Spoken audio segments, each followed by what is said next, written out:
A fictional character started with a Photoshop contest entered by a man who had no idea the impact he would have with his creepy creation. Knudsen has had an impact on popular culture as his character, Slender Man, became a part of modern literature, art and video games and even influenced an attempted murder. A fictional picture of the character Slender Man. Two teenage girls said they wanted to be his followers. Who is Eric Victor Serge Knudsen? He was the first person to create Slender Man, a mythical character, which was submitted to an internet forum called Something Awful. Although he has sparked the cult following which grew from Slender Man's creation, Knudsen says he does not spend much time on the internet. He is now 35 years old and is with his wife and child in Florida. He said he was inspired by Stephen King's short stories, H.P. Lovecraft and William S. Burroughs to create Slender Man. Apart from the initial inception of the creepy figure, he has not actually been behind much of the fiction and artwork inspired by it. He said, "I don't spend a lot of active time on the internet since I usually have a lot of real-life stuff going on." A grisly crime was committed after two girls were allegedly inspired to kill a classmate because they believed Slender Man were real. Knudsen said of the stabbing, "I am deeply saddened by the tragedy in Wisconsin and my heart goes out to the families of those affected by this terrible act." Parents of one of two girls accused of Slender Man's stabbing speak out. What is the Slender Man?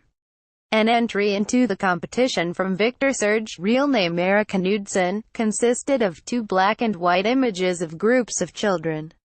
He had added a tall, thin figure wearing a black suit.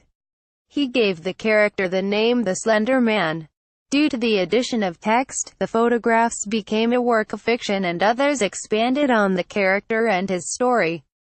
Knudsen's intention was to formulate something whose motivations can barely be comprehended, and which caused unease and terror in a general population. His creation soon went viral as fan art and online fiction followed on.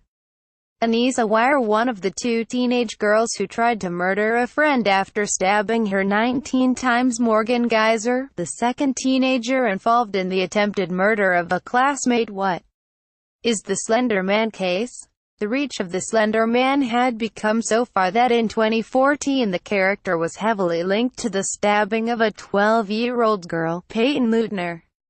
She had been lured to the woods near her home in Wisconsin, America, and stabbed 19 times. The reason for the attack, by two other teenager girls, Anisa Wire and Morgan Geyser, was to prove the existence of the Slender Man. Online meme Slender Man led to two teenage girls stabbing a classmate. Slender Man stabbing girl, 15, who knifed pal 19 times because character told her to, has confession retraction rejected. When is Beware the Slenderman on HBO? Who is the Slenderman, and what's the documentary about? Parents of teen accused of stabbing friend in woods say she wanted to prove Slender Man exists. HBO release first trailer for Slenderman documentary. They told police they wanted to prove their loyalty to him and become his followers. The two girls believed he was real, they claimed, and said they stabbed their classmate to protect their families from harm. Anisa Wire has pleaded guilty to an amended charge of second-degree homicide as a party to a crime, with the use of a deadly weapon.